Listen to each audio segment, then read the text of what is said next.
Hey everybody, Lisa Allman-Baldwin here, and what I have on my mind that I want to share with you today is something I've actually been struggling with. So, I have someone that I have known for many, many, many years. We have been very, very close, shared everything, good times, bad times, gone through a lot of things together, very, very close. And I had an experience not too long ago where we were together for kind of an extended period of time, and things were crunchy. They didn't go as well. And it was the first time we had been together for a longer period of time in many years. So I took some time to think about it and pray about it and how I wanted to approach the situation because it's never fun when you want to tell someone about something that is kind of not so much that the subject is touchy, just that I guess you're worried about how they might take it or what have you. But as a friend of mine also always says, is sometimes you have to have a sweaty 10-minute conversation. But I wanted to approach it in the best way I could.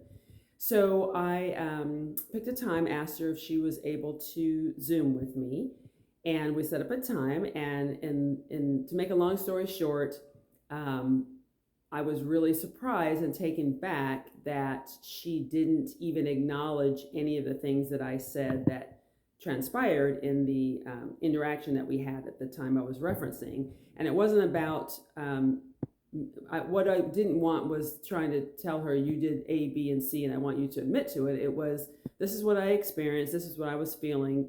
Can you give me some feedback? So I was kind of taken aback that that didn't happen. But I also recognize that sometimes people feel not blindsided, but taken off guard, and they don't respond like maybe they want to. Maybe they react. So I gave it some time, and things didn't really change. We were very distant and all of that. So I thought, okay, well, just give it some more time. I tried writing emails, sending text messages, kind of saying, hey, can we talk?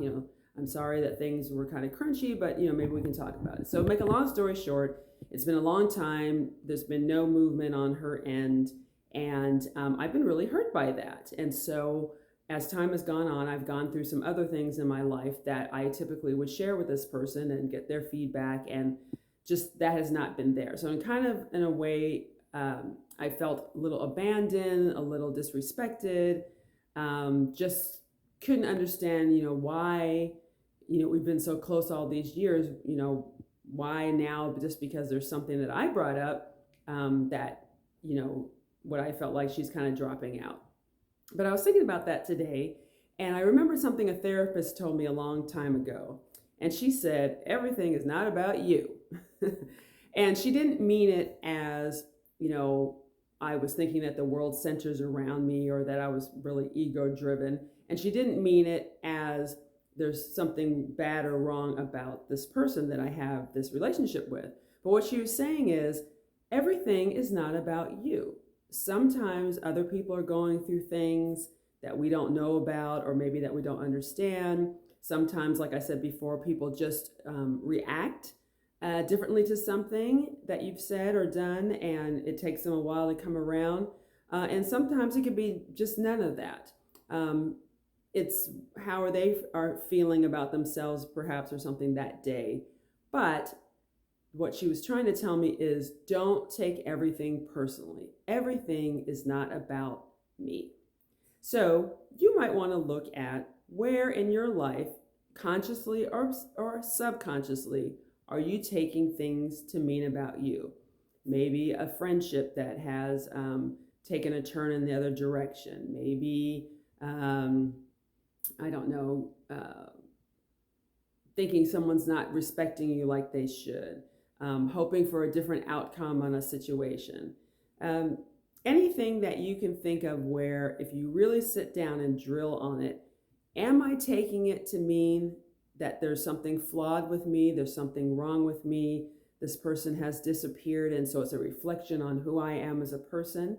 Because that leads us down a very slippery slope into our victim stories, that we're not good enough or that people won't love us if we're not A, B, C, or D. And again, it's not about making the other person bad or wrong for the way they reacted or didn't react or what have you. It's just taking a look at yourself. Use I statements. How am I feeling about myself in this situation? What am I assuming is the reason for whatever it is that transpired? How do I want to continue to show up in the world doing the best that I can? So that's our subject for today. Everything is not about you. Have a great day, and I'll see you on the other side.